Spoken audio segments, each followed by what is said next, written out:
Tajikistan berhasil lolos ke babak 8 besar Piala Asia 2023 setelah berhasil menang melawan United Arab Emirates pada pertandingan yang harus diakhiri dengan adu penalti.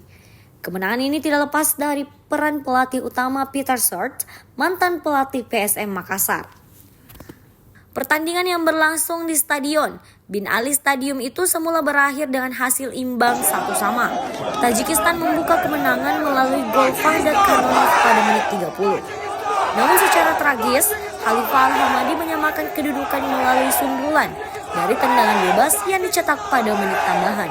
Meski ditambah dengan 30 menit pertandingan, kedudukan tidak berubah sehingga diputuskan dengan adu penalti.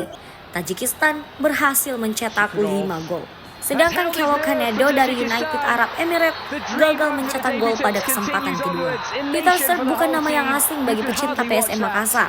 Pelatih kelahiran 8 Mei 1966 ini pernah menangani PSM Makassar dari tahun 2011 hingga 2013.